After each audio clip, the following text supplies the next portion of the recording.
No debate de hoje, vamos abordar um assunto de extrema relevância no mundo do futebol, a manipulação de resultados. Infelizmente, esse é um problema que tem afetado o esporte de forma significativa, levantando preocupações sobre a integridade das competições e a confiança dos torcedores. Nessa entrevista, vamos discutir esses casos de manipulação de resultados. Vamos falar aqui com os nossos convidados. Eu já começo apresentando a doutora Hanna Gomes, advogada e professora criminalista especialista em ciências criminais. Doutora Hanna, obrigado por atender o nosso convite. Bom dia.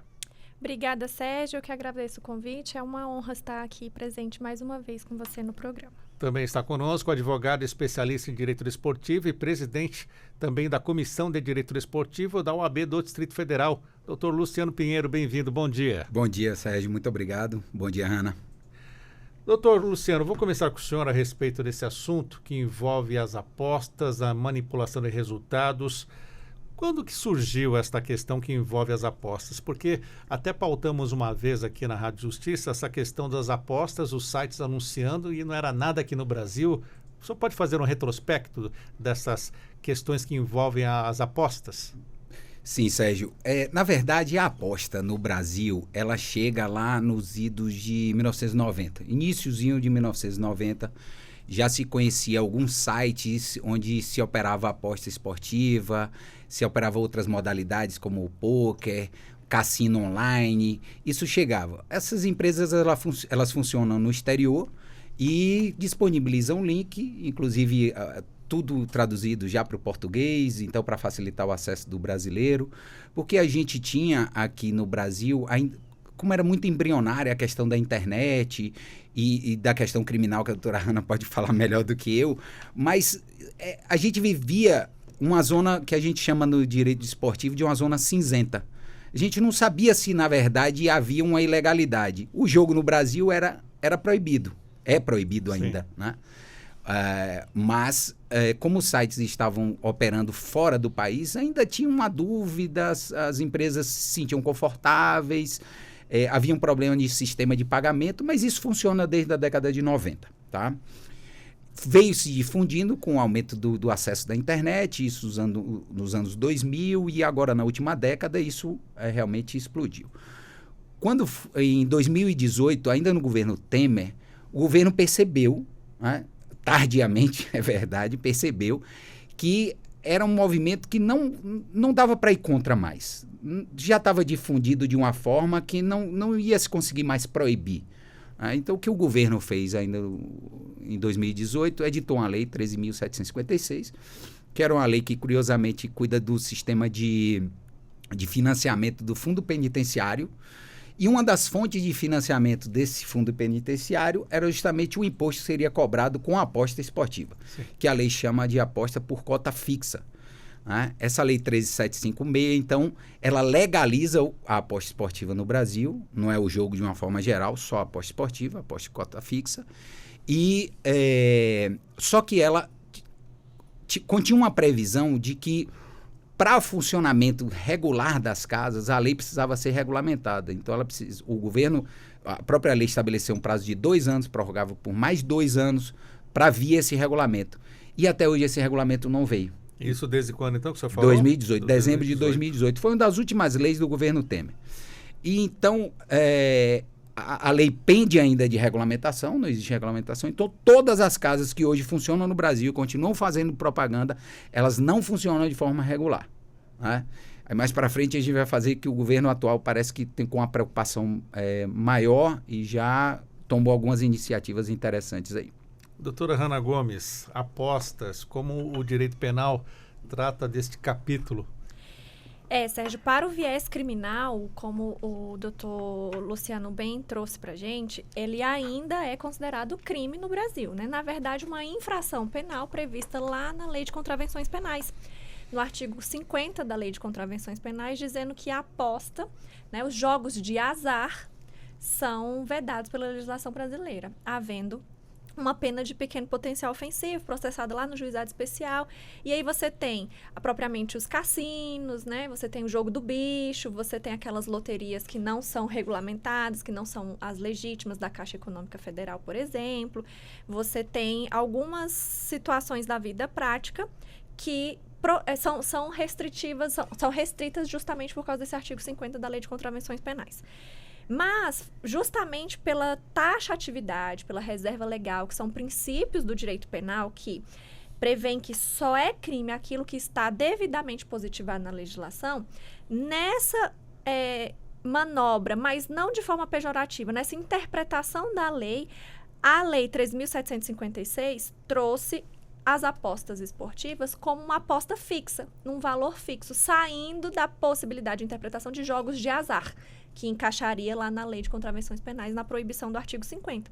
Então, por ser uma aposta fixa, por prever que há a possibilidade de um resultado XYZ, a partir de uma aposta fixa, não seria, então, um jogo de azar da contravenção penal. Então, dentro dessa interpretação, estaria de fora aí da contravenção penal. A lei trouxe, como o professor bem disse, a especificidade das apostas esportivas, né? Não é qualquer aposta, não é qualquer jogo, não é qualquer troca financeira em razão de uma vantagem que pode ser levada à aposta. Inclusive, algumas são consideradas fraudes processuais, fraudes dentro dos crimes de fraude e podem sim ser criminalizadas, enquadradas como outros crimes, por exemplo. Mas, na regulamentação dos crimes das atividades desportivas, a gente tem essa previsão legal que permite as apostas desportivas, mas sem regulamentação. Ultrapassado o prazo, né, doutor? Passando mais de 4 anos dessa possibilidade de regulamentação, a gente não tem a forma de fiscalização, as regras do jogo, as regras das apostas, os valores, a tributação que vai ser aplicada em cima desse valor. Tanto que as casas de apostas, plataformas de apostas, de forma estratégica, têm sede no estrangeiro. Justamente fugindo, né, fazendo o que a legislação não proíbe, de ter sua sede fora do país, fugindo aí dessa fiscalização. Doutor Luciano, e o que vemos também são essas casas de apostas, as plataformas de apostas, até patrocinando os clubes, né? Isso também já estaria fora, de acordo com alguma lei dentro do direito desportivo ou não? Não, veja só, como é que funcionava o mercado até hoje, né? A casa está lá fora, no exterior. Então, ela está exercendo a atividade dela regularmente no exterior. Inclusive com ação na Bolsa. São empresas gigantescas. São empresas sediadas na Inglaterra, por exemplo, que é, digamos assim, a meca da aposta esportiva é a Inglaterra, o Reino Unido. Então, você tem empresas que estão funcionando lá regularmente, com ação na Bolsa, pagando seus impostos, cujos diretores, presidentes são pessoas respeitadas dentro da sociedade. Então, tira aquela, digamos assim, aquela pecha pejorativa do jogo. Lá o jogo é normal. Né? Aí a casa vem para aqui, para o Brasil, funciona por meio de um link, né? Na internet, onde o apostador faz. E como é que eles fazem?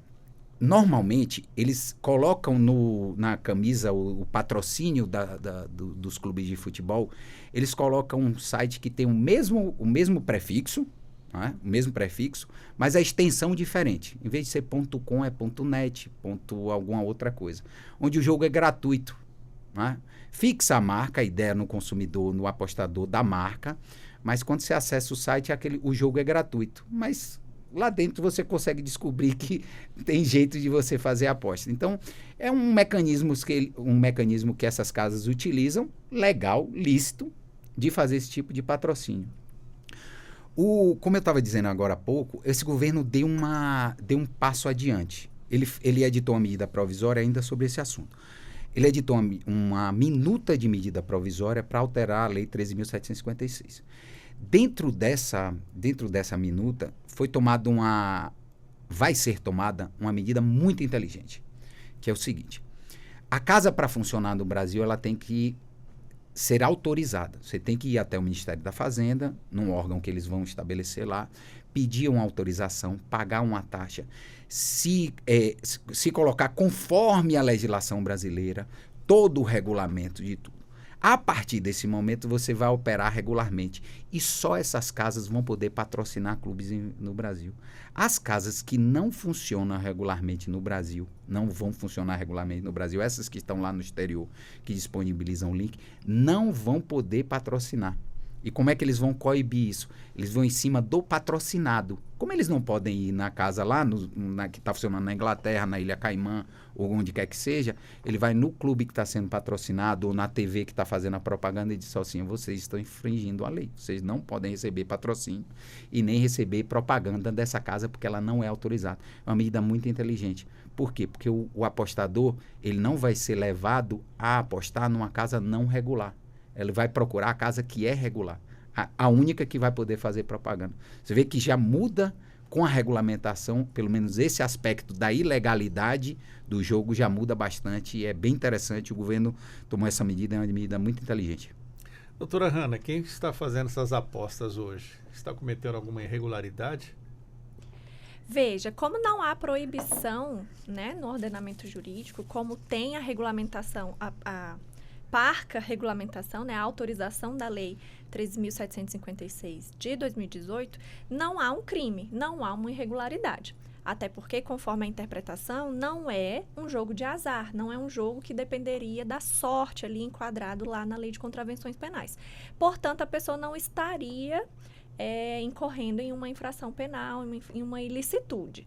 Mas a gente percebe que há algumas apostas, há alguns esquemas de apostas que saem do contexto do jogo, saem do contexto da esfera desportiva e tentam, de fato, manipular o resultado da partida, né, do campeonato. E aí sim a gente tem os fatos e as condutas que a gente tem ouvido recentemente no noticiário, né? Então, sai da esfera da apostas. A gente está falando aqui de duas situações. A gente está falando das apostas, realmente, que são autorizadas, que podem ter a regulamentação. A gente espera que em breve, até para captação de tributação para o Estado, para o Brasil, a gente tem essa regulamentação, a sociedade fique tranquila com relação a isso.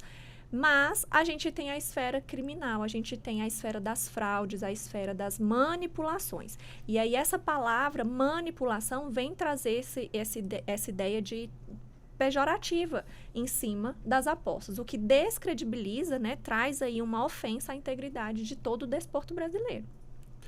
Doutor Luciano, estamos falando agora de manipulação de resultados do futebol, mas isso não é novo, né? Já tivemos no passado, tivemos a máfia dos juízes, a máfia do apito. Do apito. E o que diferencia aquele contexto do atual? Na verdade, a legislação avançou. Na época da máfia do apito, foi o primeiro escândalo brasileiro. Mas nem tínhamos sites de apostas, né? Já tinha, na época já tinha site de aposta também. Não era tão comum, tão divulgado como agora, mas já tinha sim. E o que diferencia, na verdade, daquela época para o atual é digamos assim, o amadorismo que a gente viu naquela época já se perdeu no tempo. Hoje essa manipulação é muito mais profissional, criminosamente profissional, né? É bom deixar claro. Você perguntou agora há pouco para a Hanna se o apostador estaria cometendo um crime. Isso é muito interessante. Veja só. Quando o governo diz assim, ó, na Lei 13.756, eu vou regulamentar, a partir de hoje a aposta é lícita, né?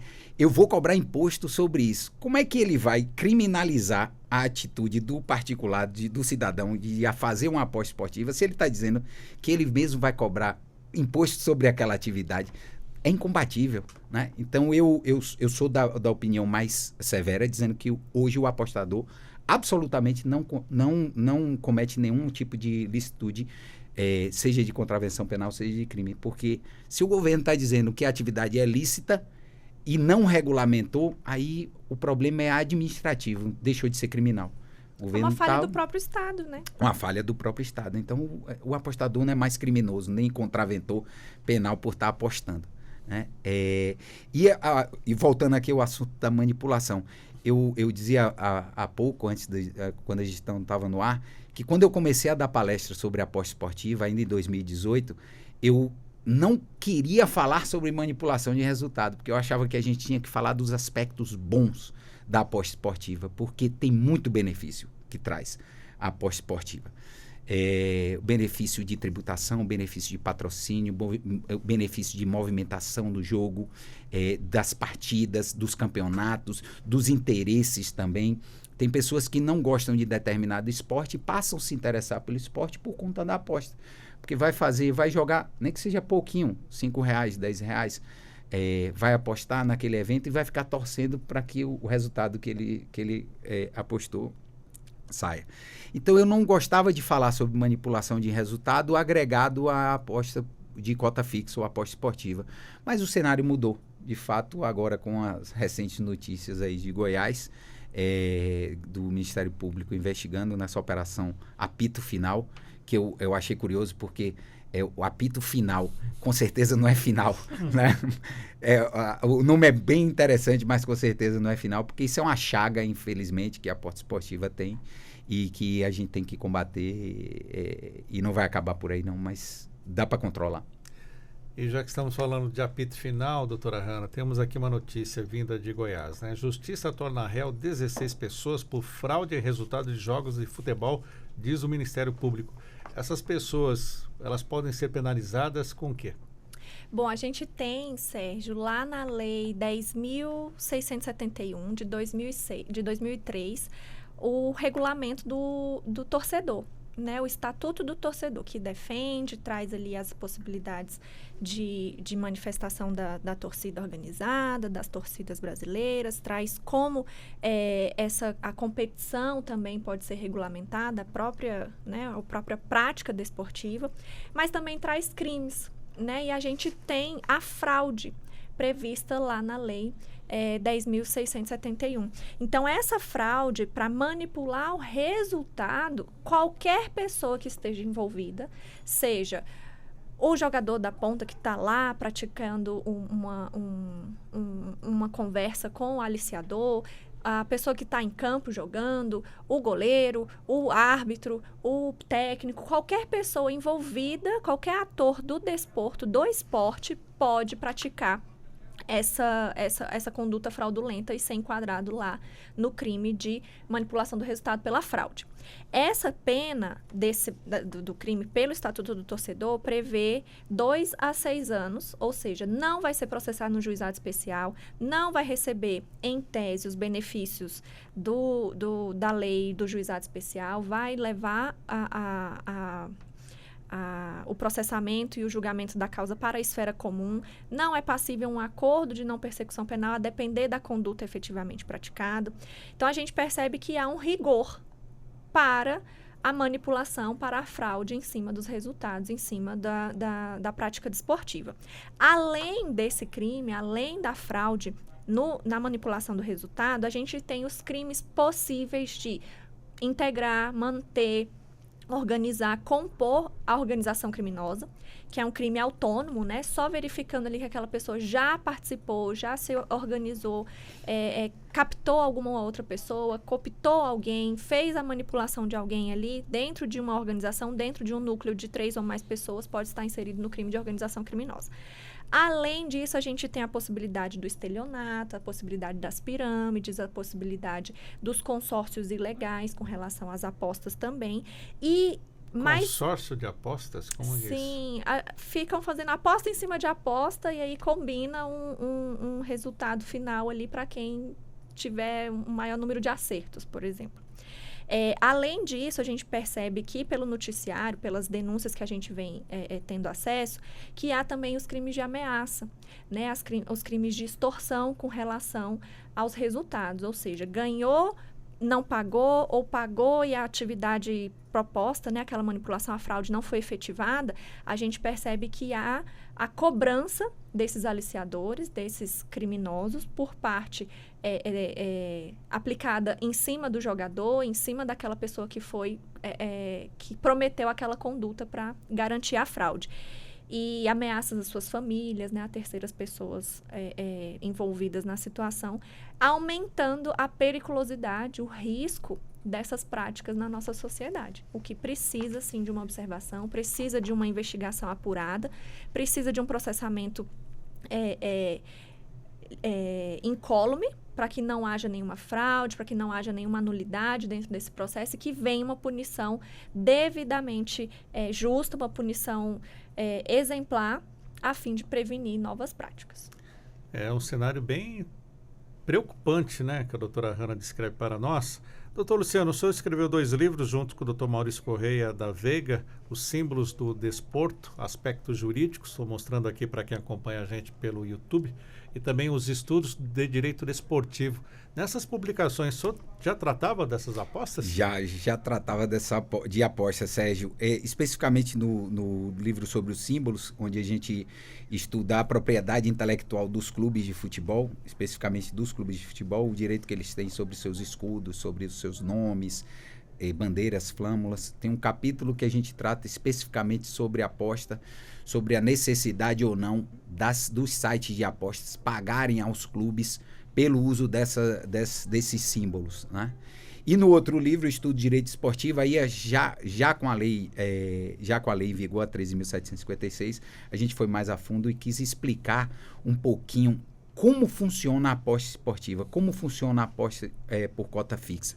Porque é uma confusão no Brasil, por não ser cultural do brasileiro, apesar do brasileiro gostar de aposta, né? Todo mundo faz um bolão na época da Copa. Bolão da Copa, isso é uma espécie de aposta também, né? O bolão da Copa que você faz em casa com seus sobrinhos, seus filhos, seus irmãos, isso é uma espécie de aposta também. Mas as pessoas tendem a confundir loteria com aposta, com cassino. Aposta esportiva digamos assim, é um pequeno pedaço do jogo só. Como é que funciona? Eu vou até a casa numa determinada partida de qualquer esporte e digo, eu quero fazer uma aposta nesse resultado. Imediatamente a casa vai me dizer a minha taxa de retorno. Por isso que chama cota fixa. Porque no momento da minha aposta, se eu quiser apostar R$100, a casa vai dizer se o resultado que você está apostando, se ele se concretizar, você vai ter, quando ele se concretizar, o retorno de tanto. Então não é flutuante. Não é flutuante. Não é flutuante para mim quando eu faço a aposta. Se você meia hora depois for fazer a aposta, pode ser menor ou maior, dependendo de como esteja o andamento da partida, percebe? Então eu posso fazer uma aposta com odds, que a gente chama, que é essa taxa de retorno, em 2, e você meia hora depois for fazer o mesmo resultado e está 1,90, ou está 2,10, ou está 2,20, ou está 2,50. Então depende do andamento da partida, depende se um atleta se machucou, depende se choveu, se vai chover. Então depende de um monte de variáveis. Mas o fato é, no momento da minha aposta, eu sei exatamente qual é o retorno que vai ter. E a crítica que eu fazia numa entrevista que dei sexta-feira do governo com relação à tributação do apostador, que está na minuta da medida provisória, é justamente essa. É a confusão que o governo está fazendo ainda entre aposta esportiva e loteria. Loteria não tem nada a ver com aposta esportiva. Quando eu aposto R$5 na Mega Sena, a minha expectativa de prêmio é milionária. Então o governo vai lá e me tributa em 30%. Isso está na lei.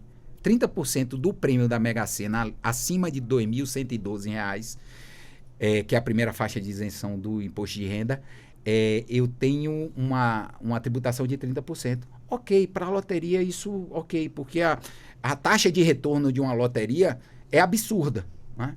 Então nós estamos falando em multiplicação de milhões de vezes às vezes, milhares e milhões de vezes às vezes. Na aposta esportiva, a taxa de retorno é de 2-1, 3-1, 1,5, 1,10. Você percebe a diferença? E o governo está insistindo na tributação de 30% do apostador sobre os ganhos acima de 2.212, o que é um erro absurdo. Um erro absurdo. Todo lugar que eu tenho a oportunidade de dizer isso, eu digo, governo, repense isso, porque o apostador não merece isso. Nas situações de fraude que a gente tem visto, né, não se trata exatamente do apostador, né? Não é o apostador, em tese, que está em fraude, mas sim essa organização criminosa está ganhando na quantidade de apostadores, né? E apostando ali, manipulando um resultado para que ele consiga prever, entre aspas, né, garantir aquele resultado e assim consiga angariar mais e mais apostadores para que o resultado dele, ou seja, desse criminoso, seja maior em cima da quantidade de apostadores. Então, aqui não se está apurando em tese, repito, porque as investigações estão na fase iniciais, a gente não está criminalizando, a gente não está apurando o apostador em si. A gente está vendo a fraude na manipulação dos resultados dos jogos e com foco nessa organização criminosa, nessa prática de fraude que está acontecendo, que a pessoa ganharia em cima da quantidade de apostas que ela estaria, em tese, garantindo. Ô, Sérgio, se você me permitir, isso é muito interessante que a doutora Hannah está falando. Porque é o seguinte, quando se fala em manipulação de resultado, o meu medo é que o discurso moral de acaba com a aposta esportiva ganhe força e simplesmente a gente acabe com a atividade. O que as pessoas não percebem é o seguinte, a casa de aposta, ela é a vítima do processo. Quando uma organização criminosa, alguém quer fraudar, ele quer fraudar quem? Quer fraudar a casa de aposta, porque ele quer ele quer manipular um resultado para que aquele resultado aconteça para que a casa seja obrigada a lhe pagar. Quer dizer, eu tiro a alha da atividade esportiva, eu tiro aquela questão da imprevisibilidade de uma disputa esportiva e... O prazer da aposta, né, doutor? A gente vê que o brasileiro gosta de aposta, o senhor trouxe essa parte histórica pra gente, o brasileiro sempre apostou e perde o sentido, né? A natureza da própria aposta, né? A ansiedade, a emoção da aposta fica ali perdida nessa sanha econômica, né? Essa fraudulenta mesmo. Fraudulenta, essa vontade de ganhar, de lucrar a todo custo. E, doutor Luciano, você não acredita que esse tanto de coisas que podem apostar, cartão amarelo, cartão vermelho, número de lateral, número de tiro de meta, isso não acaba deixando, assim, uma seara muito grande, um campo muito grande para essas manipulações? Sérgio, eu não penso assim não, veja só. Por quê? Essa quantidade de apostas que existe, de linhas, a gente chama de linhas de aposta. Então, numa partida de futebol, eu tenho lá, talvez 300, 500 linhas de aposta. Eu posso apostar tudo isso numa partida de futebol. Quem vai fazer o primeiro gol, quem vai sofrer a primeira falta, quem vai tomar o primeiro cartão amarelo, o primeiro escanteio, o segundo escanteio, o terceiro escanteio. Tudo isso é possível de se apostar numa partida de futebol. Aí quando você diz para mim, mas tem tantas linhas assim, isso não facilitaria a manipulação? Se a gente fosse levar esse raciocínio lá para adiante, a gente ia proibir, por exemplo, esporte individual. Porque o esporte individual a gente é mais fácil de manipular. Percebe? Uma partida de tênis, por exemplo, entre duas pessoas disputando uma partida de tênis, eu só preciso convencer uma pessoa, né? A perder, né? Para perder o jogo, por exemplo. Para perder o jogo, não para ganhar, porque para ganhar ele vai, né? Precisa ser convencido. Mas para perder o jogo eu só preciso convencer uma pessoa. Eu posso convencer ele a perder numa disputa de tênis, a perder de 6-1, 6-0, 6-2. E aí, eu tendo essa informação, você vai perder de 6-0, 6-0, 6-0. Essa informação, ela vale muito dinheiro, percebe? Então, se eu limitar o número de apostas, eu vou acabar limitando e tirando, por exemplo, dos esportes individuais. Então, eu acho que esse não é o caminho. O caminho, na verdade, é um caminho de 3 fases. O primeiro é conscientização dos atletas. Isso é um trabalho que precisa ser feito urgente. Eu fiquei muito feliz de ter visto no Twitter na semana passada que o Vasco da Gama estava reunindo todos os atletas da base e do profissional para uma palestra sobre o que é manipulação de resultados, sobre o que é aposta, sobre o que é isso. Fiquei muito feliz, porque a primeira parte é a educação. A gente entra no mesmo clichê. É ensinar, é dizer que é errado, é dizer que é crime, é dizer que você vai ser punido, que você pode ser punido, que você pode ser demitido do clube. A doutora Hannah falou da questão criminal, mas é motivo de justa causa. O atleta que é pego numa manipulação de resultado, ele pode ser demitido independente do processo criminal, percebe? Ele vai sofrer o banimento do futebol ou do esporte qualquer. A gente já teve atleta brasileiro banido do tênis, por exemplo, por manipulação de resultado. Então, primeiro é educação, que faz parte da prevenção. A segunda é fiscalização, atuação conjunta das federações junto com as casas de aposta. Existem mecanismos hoje, inclusive eletrônicos, de monitoramento das apostas. Porque quando o site ele tem um volume de aposta que é o normal, que é o comum, quando aquilo dá uma anomalia, já acende uma luz vermelha. Eu falo, olha, isso aqui não era para estar desse jeito. A gente tem uma linha que é uma linha assim, normal. Aí quando há uma crescente demais assim, e o terceiro é a punição. Só então punir. Então vamos educar primeiro. vamos fiscalizar para prevenir e depois vamos punir. Então, por isso que eu digo que a ação ela tem que ser primeiro dos clubes e confederações, depois das casas de aposta e, em terceiro lugar, do governo. Mas os três têm que estar atuando em conjunto. Não pode um achar que, eu estou fazendo já a minha parte, esse assunto não é mais meu. Não. A atuação é conjunta e tem que ser constante, porque senão a gente não vai impedir. Doutora Hanna, temos nesse caso essas quadrilhas, né, que envolvem aliciamento, cooptação. É diferente esse aliciamento e cooptação quando é dirigida a atleta esportivo ou não? Na verdade, você consegue... A diferença para o direito penal, ela vem da ingenuidade, digamos assim, de quem está sendo convencido a participar da fraude. Né? O aliciamento, você seduz ali aquela pessoa que nem sabia que existia aquela situação, introduz a ela aquela oportunidade. E já na cooptação, a pessoa já está ali para o direito penal, tá? Já sabe que aquela pessoa ela é manipulável, já tem um histórico de corrupção anterior e você já introduz aquela pessoa já sabendo que ela pode participar. O aliciamento é mais um convencimento, é mais uma atração da pessoa inocente, entre aspas. Uma temática que o Dr. Luciano trouxe para a gente é o compliance, né? Eu não gosto muito dessa palavra. Apesar de falar inglês, de gostar da língua inglesa, eu não gosto desses estrangeirismos assim à toa, não. Mas o compliance, ele vem sendo introduzido na nossa sociedade já há algum tempo e é a prevenção, né? Você prevenir, você capacitar as pessoas para prevenir a prática criminosa, a prática delitiva, aqui para o direito penal, por exemplo.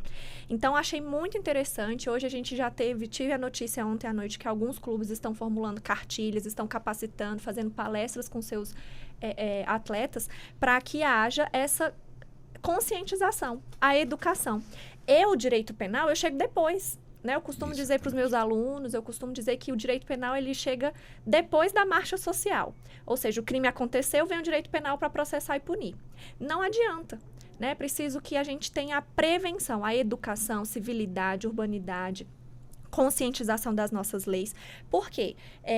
Sem elitismo, mas a gente sabe que dentro do futebol, por exemplo, a gente tem jogadores que vêm de uma condição socioeconômica mais simplória, a gente tem uma vulnerabilidade social, às vezes até o nível de instrução daquele indivíduo é mais baixo e ele não tem consciência daquilo.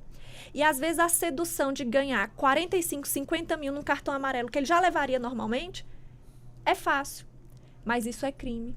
Então, ele precisa ser conscientizado, ele precisa dessa capacitação, dessa instrução, para que ele tenha o poder de tomada de decisão ao ser aliciado ou cooptado.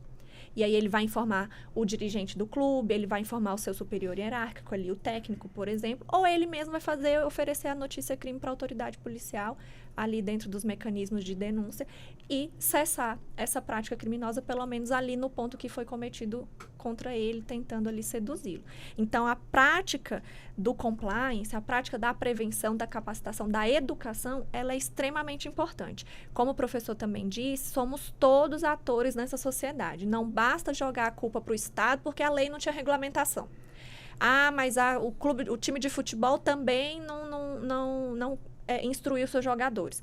Mas a culpa é do jogador na ponta. Não. Somos todos corresponsáveis por uma sociedade equilibrada, por um bem-estar geral e para evitar o cometimento de crimes. Essas práticas, elas podem ser punidas na esfera civil, passível de indenização para o time de futebol, a casa de aposta, que são as vítimas.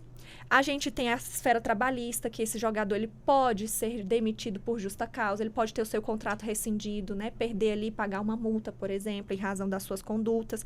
Na esfera penal, como a gente tem discutido, e na esfera desportiva, como, por exemplo, no ápice ali do banimento, por exemplo. Então, são 4 esferas de atuação da legislação para punir, tentar reprimir esse tipo de crime. Doutor Luciano, vamos aproveitar o gancho do compliance citado pela doutora Hanna Gomes. É a saída para fazer esse controle das atividades dos clubes? Isso envolve esse trabalho conjunto com essas casas de apostas e o que mais? Sem dúvida. Na verdade, a gente tem atuado bastante nessa parte de conformidade. A doutora Hanna não gosta da palavra compliance também, né? Eu gosto de conformidade. A gente tem atuado bastante na questão da conformidade, sobretudo quando se trata de atleta, né? Costumo dizer, e a prática me mostra, que os contratos de trabalho dos atletas brasileiros, eles são muito amadores, né? Você, em comparação, por exemplo, você chega nos Estados Unidos, você pega um contrato de trabalho, que não chama de trabalho, mas um contrato entre um clube e um atleta, o contrato tem 50 páginas. Tem cláusula moral, tem dizendo o que ele pode e o que ele não pode fazer, o que vai gerar, qual é a repercussão daquela atitude dele. A gente é famoso, por exemplo, que alguns atletas não podem, por exemplo, andar lá nos Estados Unidos, não podem esquiar, porque aquilo pode causar uma lesão. Então, se ele toma atitude e vai lá esquiar, imagine, a gente está falando de uma atividade ilícita, lúdica, e ele é proibido de fazer por contrato. Isso é possível de fazer no Brasil? É evidente que é possível de fazer. Então, a gente precisa, dentro das normas de conformidade, sobretudo contratuais aqui no Brasil, estabelecer condutas vedadas ao atleta e para deixar ele consciente de que se ele tomar aquela atitude, ele vai ser punido. Um exemplo que a Hannah deu, que eu achei muito interessante, muito bom, é o seguinte: pode estar disciplinado em contrato, por exemplo, que se ele eventualmente for aliciado, ele é obrigado a informar o dirigente do clube, ou o dirigente da federação, ou procurar a autoridade policial. Isso pode estar em contrato, isso deve estar em contrato. Você sabe por quê? Porque senão depois vai pairar sobre ele como é que se diz? Uma desconfiança.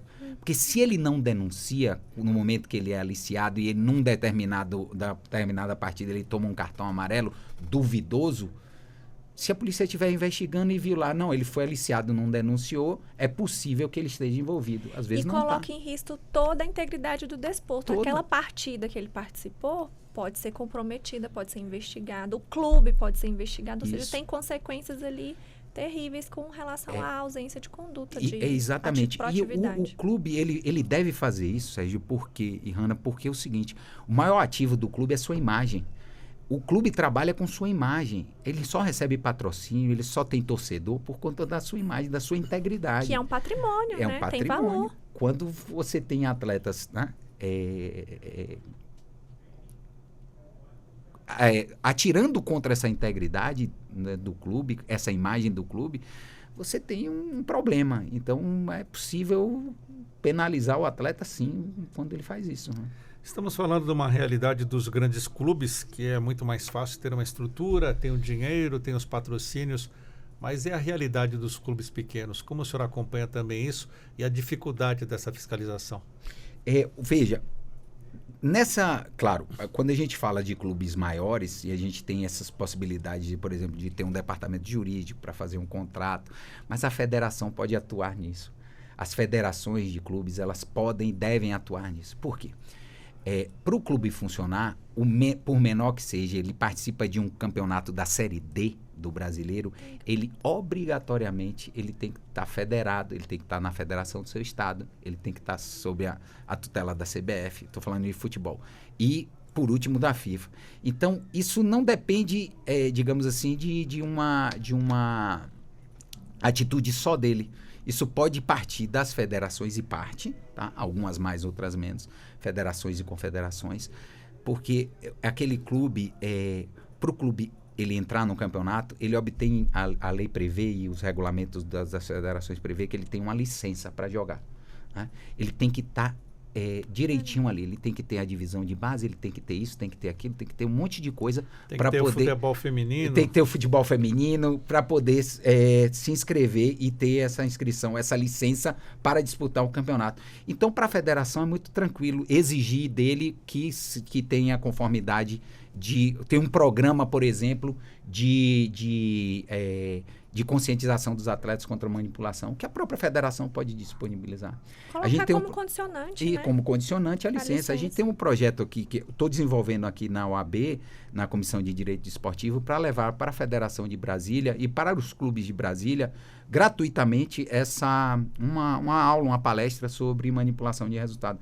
Isso é um projeto ainda, mas a gente quer colocar em prática aí imediatamente, porque eu acho que a gente, como sociedade, como a Hannah falou, todo mundo aqui é responsável por melhorar esse ambiente, né? E fazer dele um ambiente íntegro. Doutora Hanna, nesse caso de Goiás, o Ministério Público ele pede uma indenização por danos morais de R$2 milhões. Aí vem a pergunta, para onde vai esse dinheiro, doutora Hanna? Sérgio, como a gente disse aqui, esses valores, a título de indenização, eles vão ser revertidos para o Estado para que possa aplicar ali em políticas públicas de prevenção para esse crime, para essas condutas, né? A gente não tem aqui ainda identificado uma vítima em específico, ou seja, um prejuízo específico com relação à casa de aposta, ou a um clube específico, ou a uma pessoa específica, para que essa indenização possa ser revertida a essa vítima determinada.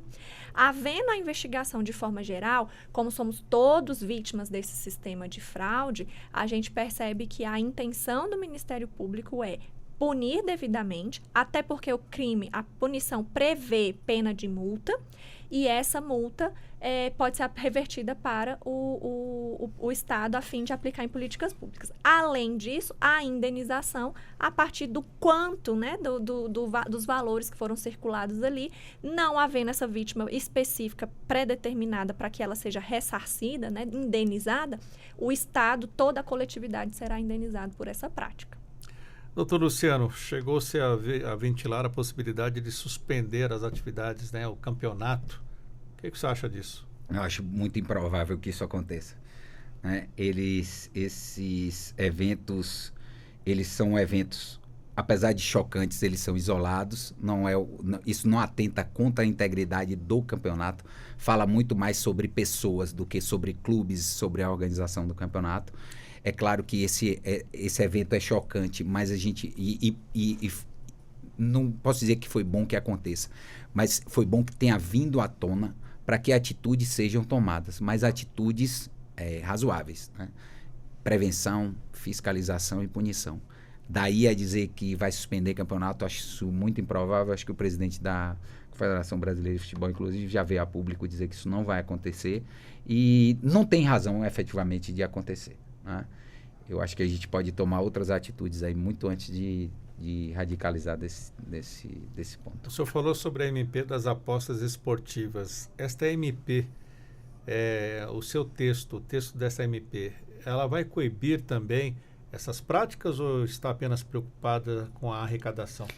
É um aspecto muito interessante. A despeito do governo ter colocado, né, um foco grande na questão da arrecadação, e toda vez que o governo vai falar sobre esse assunto, fala sobre arrecadação, tem partes específicas dessa minuta, não é uma medida provisória ainda, é só uma minuta.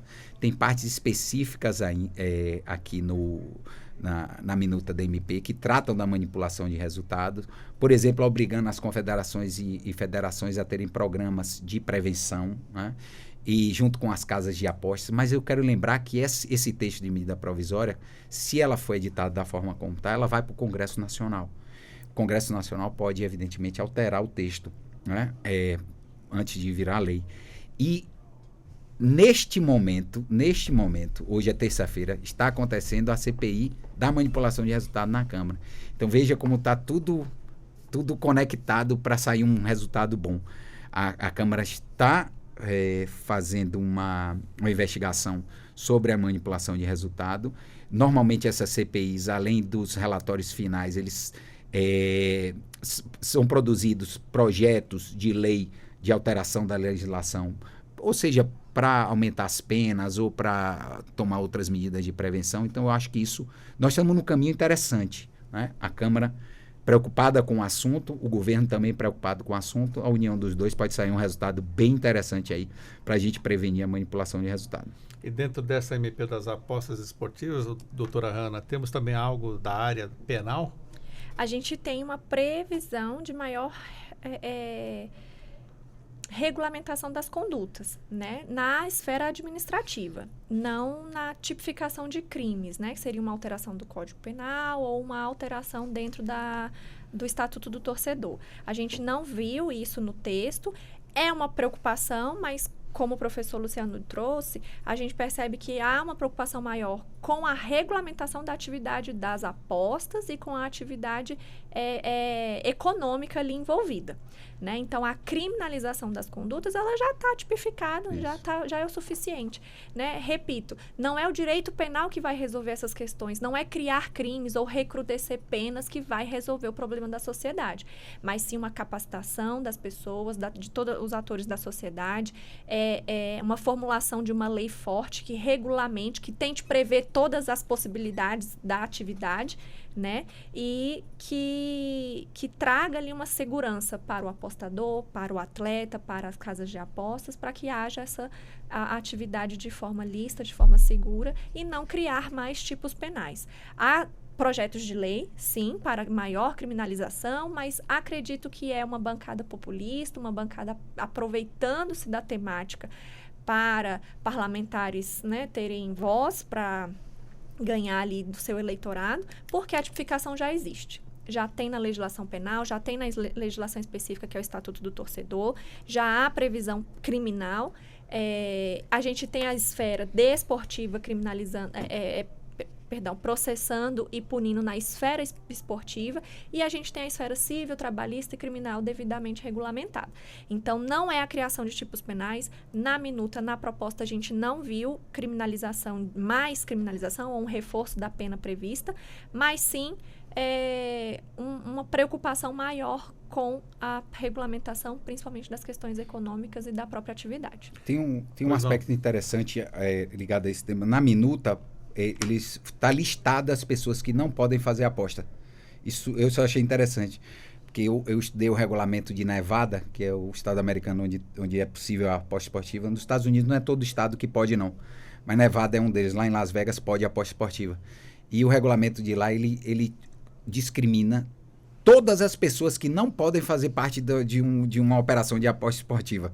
E aí é evidente, não precisava nem estar escrito, mas atleta, dirigente, técnico, árbitro, essas pessoas, elas não podem apostar, né? Não podem chegar a entrar numa casa. Não é que não podem apostar no próprio jogo, elas não podem apostar de jeito nenhum. E isso está na lei, na minuta. Não precisava, bastava estar em regulamento, isso ter algum tipo de... Mas está lá, eu acho que o governo está no caminho certo de se preocupar, sim.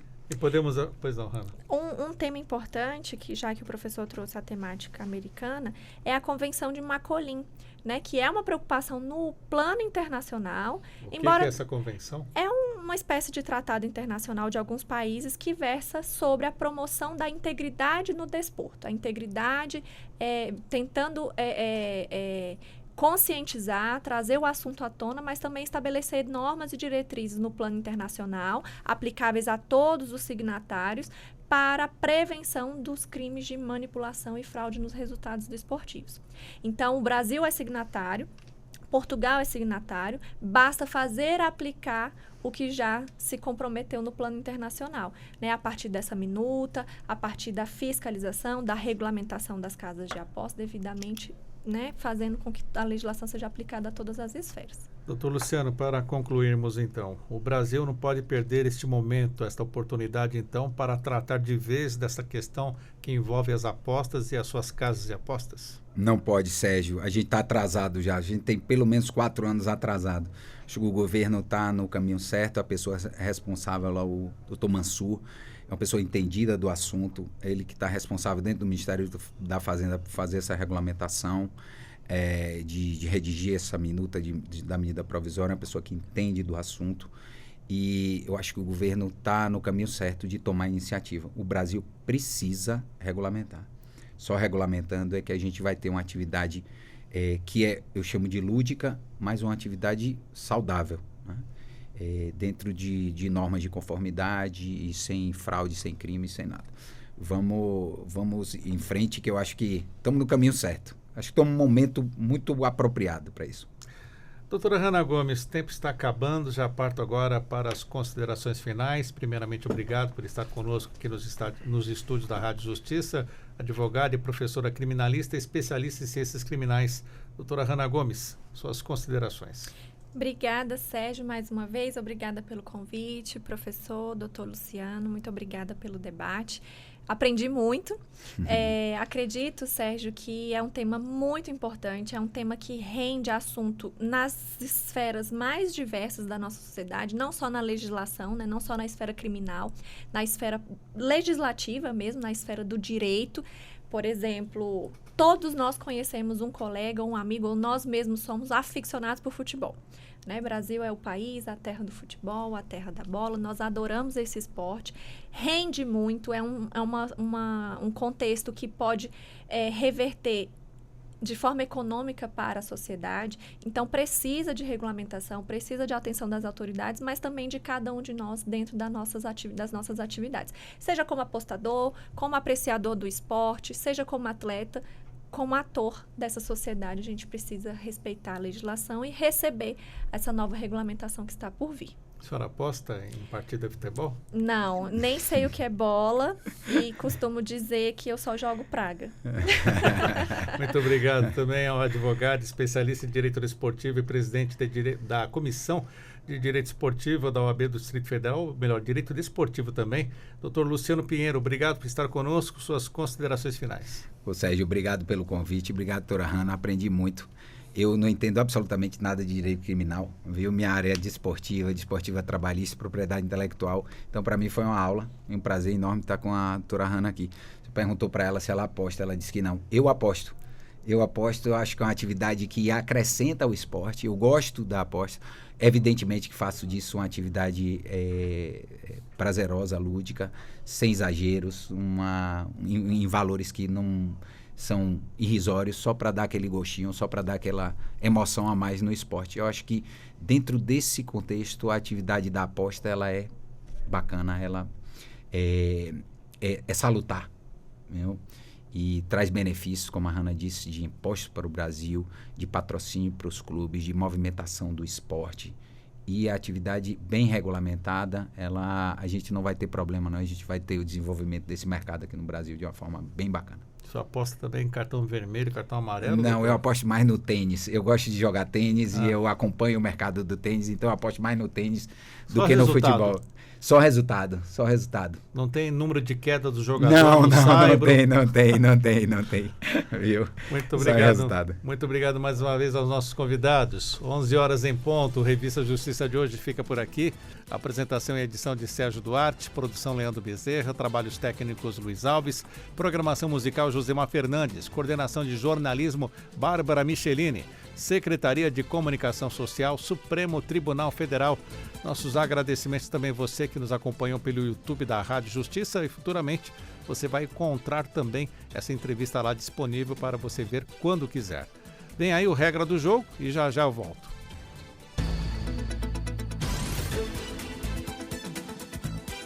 A Rádio Justiça apresentou Revista Justiça.